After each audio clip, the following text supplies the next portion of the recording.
moderated by Karim just right here.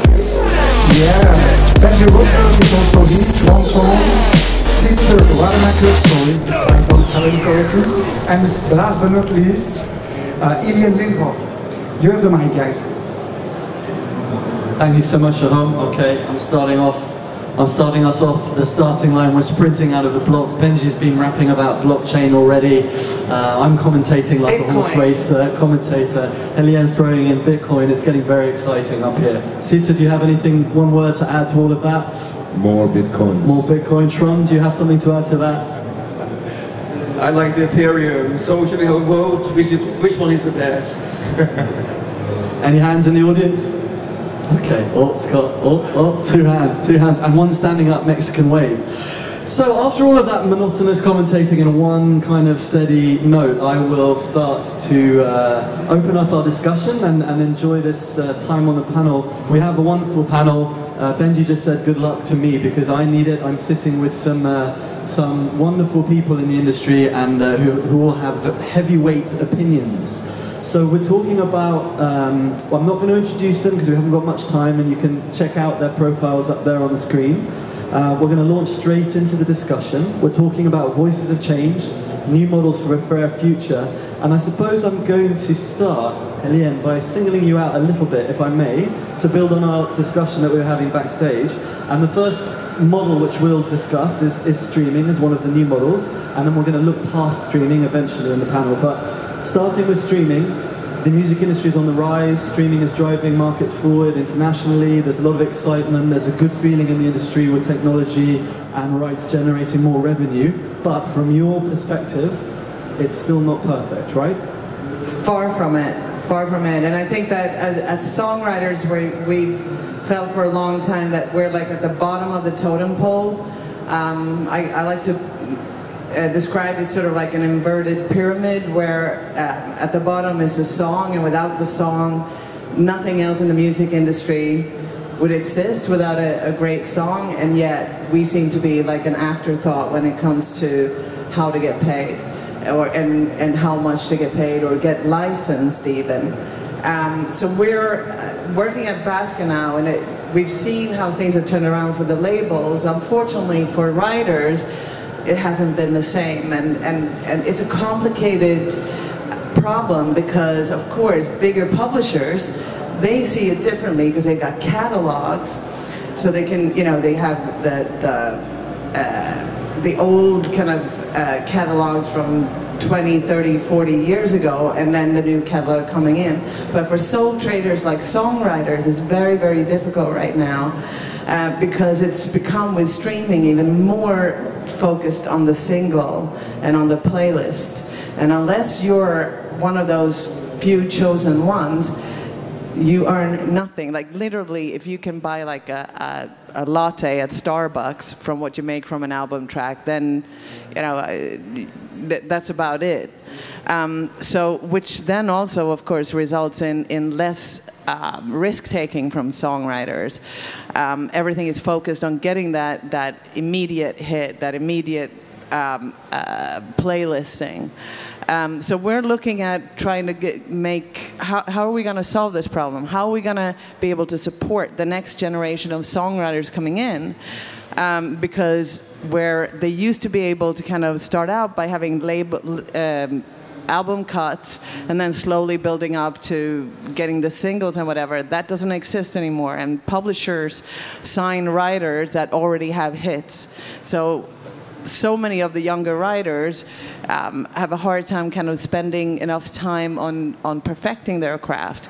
So we're looking at, for example, getting points from the master side, not from the artist, not from the producer, because they're already kind of being taken you know, the producers get their points from the artist. We want to get our points from the label, which of course is not going to come you know, easily. It's not like the labels are going to come freely and give us points, but we need to make them understand that if we don't support the next generation of songwriters, there's not going to be the next generation of big artists that will be able to support the whole ecosystem.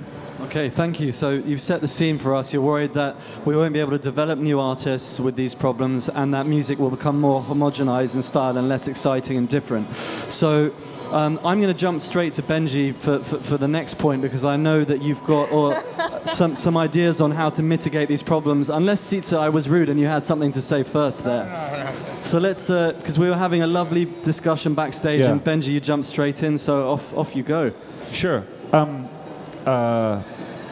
I think you go from failure to failure with no lack of enthusiasm, right? That's the key. You have to carry on. And the biggest thing that I saw was when I was making music back in the day, you would make it on a 2-inch tape, you would export it, you would bounce it down to a 1/4-inch tape, and then you would maybe digitize it. And then it would go onto a compact disc, and there was a process involved in there. The data would not flow with it. The difference now is songs, let's not call them that, let's call them files. They're files. They're compilations of digital bits that get put into little boxes, and we use 27-year-old technology to convey them around the internet. Nothing you write into this file has any persistence at all. There's no ownership to it. So if you write, I am the songwriter in the file, I can go Command-I and remove you as the songwriter and put myself in. So the file's useless. So the industry devised a method of saying, well, let's add data separately in a sidecar to the file. And let's get hundreds of organizations all over the world to coordinate on that piece of the data, but nowhere to actually, no surface upon which to write. So when we think about a song, think of it as having like a super admin. There's an admin over the publishing side and an admin over the performance side. And it's broken up into no more than 100%, right? So you can't have 120% of this object. Then when you move it around the web, we're always talking about the same thing. So if we think about songs as MP3s, WAV files, FLAC files, and we think of the data strands that move around with them, we're going to go nowhere really, really quickly, because the sheer transaction volume is going to preclude scale. So we have to think about them as, well, what is the base layer? So if, Helienne, if you've written a part of a song and it goes into one of these files, that should be persistent, should be everywhere. There has not been a technology that has facilitated that, because it's always been in the hands of larger entities whose job it was to administer lots and lots of things. And I think that, I'll say it now, blockchain is probably one of the only instances in which you can create a place owned by everybody, controlled by all people, right? A place in which you can write permanent truth so that it remains persistent wherever the recording travels.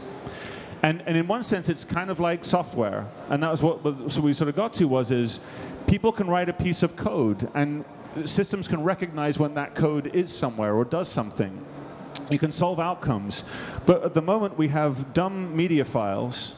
We use XML and FTP to upload them into digital systems who have built some of the most advanced, extraordinary technology that then have to stop and put on the brakes to go backwards and say, wait, which version of this is this? What's the sub-license here? What's the catalog on? So I think we have to rethink the base layer of how media moves around the internet.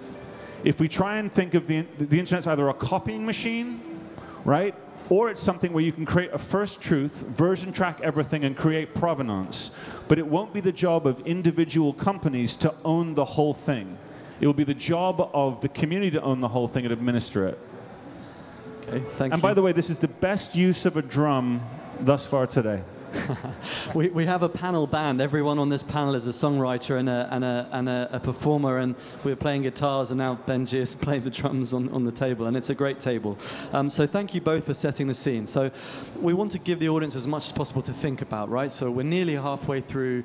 We've talked about an issue. That's a very important issue. We've talked about a way of solving that issue, but let's park those for the moment and do some future gazing.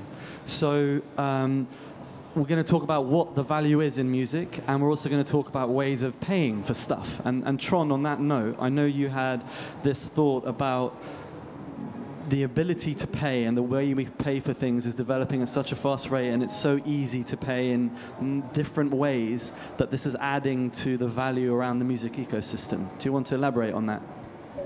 Well, it's probably not very new to all of you, but in this perspective, I think of course, we need to grow the pie. We need to find how to monetize the super users of music. We need to understand how can we get more money also for the people who pay 100 kroner or $10 per month for a subscription. Maybe they want to contribute more, so the pie can be bigger. But how the pie is divided can also be looked at. And in 2014, I think it was, we were a panel at Zappa Southwest discussing research results from a small Norwegian check on how would a user-centric payout from streaming services be. And it was quite surprising that local music and indie music would get more out of this, much more than we thought it would be in that test. This is not tested with big numbers yet, but the pro rata system which we have today might be one of the things we should look at in the future for seeing that. And I have to compliment the discussion which was just now, that I think the songwriters should be in that pie before we grow it bigger. Thank you. Thank you, Trond. Thank you, Trond for president. There's some maneuvering going on stage. And in terms of new models, I think, Sisa, you have an opinion about attaching music to content and creating a new marketplace. Yeah, I think as this is a panel about new models for a fairer future, and I just discussed it with you briefly, if you look at how people used to make money with music, traditionally through publishers and labels, and what we have done at Epidemic Sound is saying there's a huge middle pie of composers that traditionally wouldn't have made any money, or they still had to have a job, but they would love to make music all the time. And it doesn't have to be a hit. So what do we do with songs like that? That's where Epidemic came in and said, the founders actually had so many friends that wanted to compose music.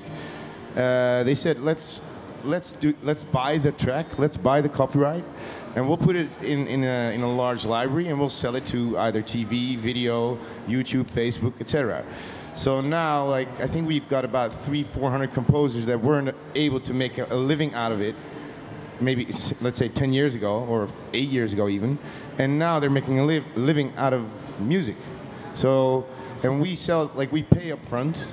They can still go back to the old school way if they want, because they need to get out of the copyright organization. We pay them up front, and their tracks will be licensed through us to YouTube, Facebook, you name it, commercials, anything. And if they want to go back and now we're actually starting to create artists as well. So the music of those videos on YouTube are per month viewed about 20 billion times, and then we get thousands of questions per month. Who's the composer of the music under that video? And what we do now is, since a year and a half, we started distributing those songs on Spotify, Tidal, Apple Music, etc. And we split that 50-50. So in a way, we are creating artists now, but from the bottom up. Not give us a song, oh, that's a possible hit, we're going to work with you. It's like we have those songs, and some of them appear to be super good, and we can see that through streaming services. And I think, yeah, it just created a new ecosystem outside of what traditionally was the ecosystem. And if it's a good or a bad thing, that's not up to me. The only thing I can say is that it works for the composers. Cool, thank you, Sis. And yeah, Helienne. I think that you know, obviously, as he knows, there's been issues where we're our organizations, and you know, in particular when we're looking at our media writers and composers for production music and library music and whatever, to protect the value overall. I think I'm not saying that it's not valuable at this point to do that, but the ultimate thing would be to be able to have micro licensing that works. And I think, you know, a simple thing where I was, a friend of mine in Austria who works with events came to me and said, look, I have a client who wants to use music for a presentation at a conference. Do they need a license? And I said, well, it depends. So then I kind of went through the thing and said, are they only going to use it? Is this going to be at a hotel? Are they only going to use it for the presentation? And then I asked it, are they going to use it online? And he said, yes. And I said, well, then we've got it becomes a lot more problematic. And I went through how you have to go through all the rights holders and everything. And of course, they're like, well, we're not going to use music then. And I said, well, actually, you can use my friend James, who does like production music, and he can do the whole thing and clear it in one go. But obviously, we want people to have an easier time licensing people who don't have a degree in copyright. And I know that there are companies, for example, OCL, One Click Licensing. I think they're changing, their name or whatever. But their whole aim is for this kind of micro licensing, where rights holders can say, okay, well, if it's just for kind of the small, you can kind of grade where your music can be used. Obviously, if Samsung wants to use my song for a commercial, I don't want them to have the same kind of deal as these people that we're going to use it in a corporate conference. So I think for people really, like when we're looking at, if I refer back to the first panel today, when they were talking about apps and ideas, for people, if you want to get into an area where you can really make a difference, is to get into the area of making this much easier and streamlined for customers. It's not an easy problem to solve, but you will definitely have creators on your side. Instead of kind of, if you can work with creators for that, that would be a huge win for everybody. But that's... Do you want to? Yeah. I think We need a microphone Is it? swap. Is it? Yeah, you're on. I think that's pretty much what we are trying to do. When it comes to licensing, traditionally, if you look at the growth of synchronization in the last 10 years, it's like 3 or 4%.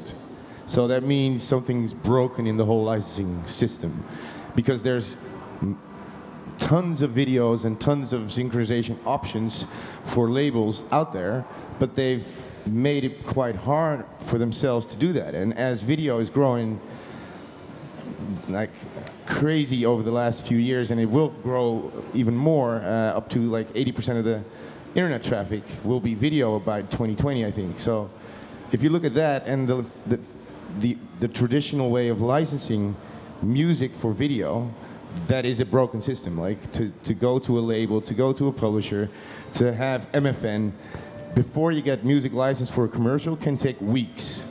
And but rights holders shouldn't have to give out, like, music creators should not have to give up their rights to their music to do it. I agree on that on one part, but it has been difficult. But you make them do that, though. Well, we don't make them do that. They want to do it.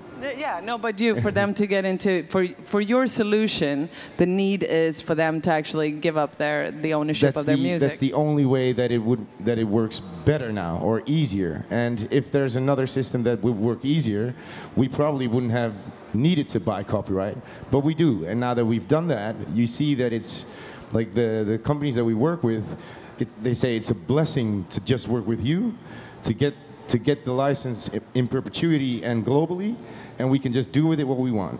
Fine. And I think if you look at the traditional way, because I've been a publisher at Massive Music as well, where I had to license tracks for Adidas commercials, and it was about licensing a track for just Holland, Belgium, and Luxembourg for 4 weeks for TV. And then after those 4 weeks, you got a phone call from the label, hey guys, it's still on air. You got to pay X amount. That's not how content travels and how licensing should be done, I think. And that's where I wouldn't say it's the holy grail. I just said we created a new economy of composers that want to make music. They get paid. We license it, and it works. So, okay, I think, Benji, you have an opinion. I know Trond does right now. Do you want to? Yeah. I want to speak before Benji. Is that right? So I think we need to build a bridge from both sides. Because if we just let it out there and license everything like very simple clearing, it will take out the negotiation power also very easily, and we don't want that to happen. At the same time, we need to meet those needs which are in the market, also for micro and small online appearances. So that was my point.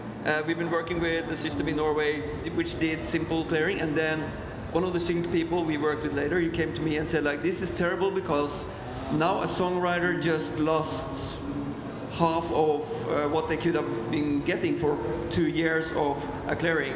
And of course, such things can happen. But if we do this in a system together, and with those words, I think... You miss 100% of the shots you don't take, right? 100%.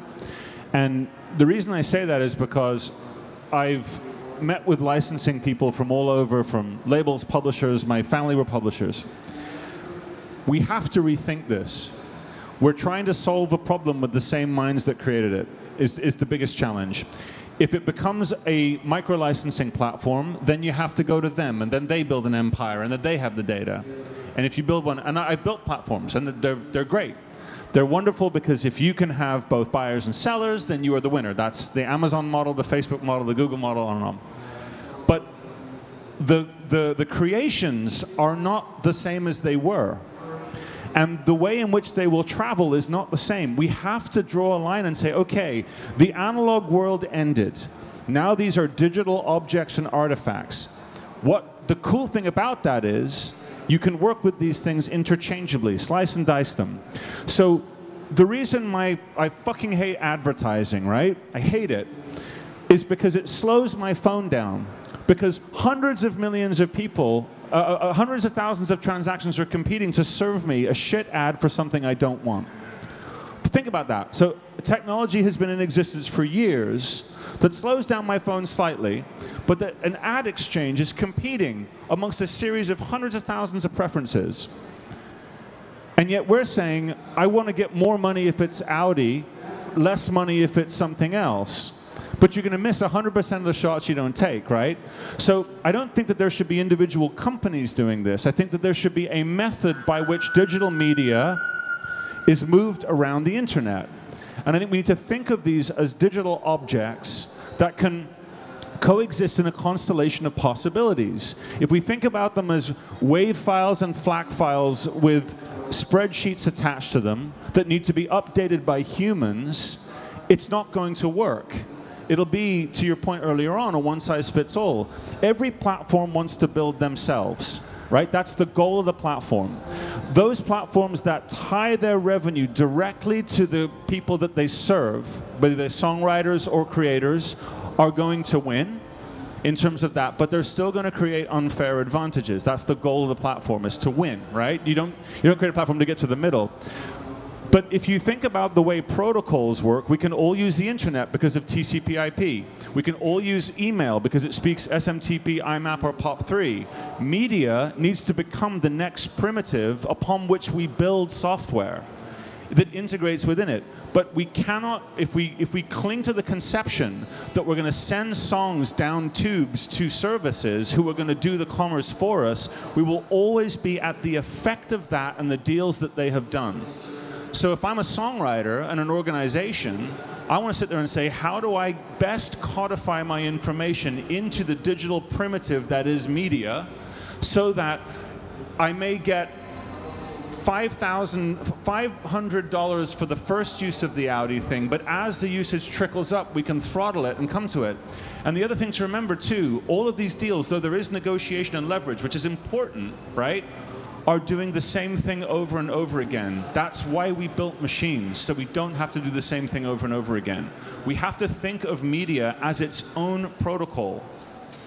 And I know that the point of this was to look to the future. The future of it is email is monetized. Websites are monetized. Media should be monetized in a very similar way, and it can be fair as long as representation within these digital objects is persistent. Okay, I think I promised you'd hear some punchy opinions. I hope we've delivered. I think we have. Please join me and say to Trond, Helienne, Sietse, Benji, thank you so much.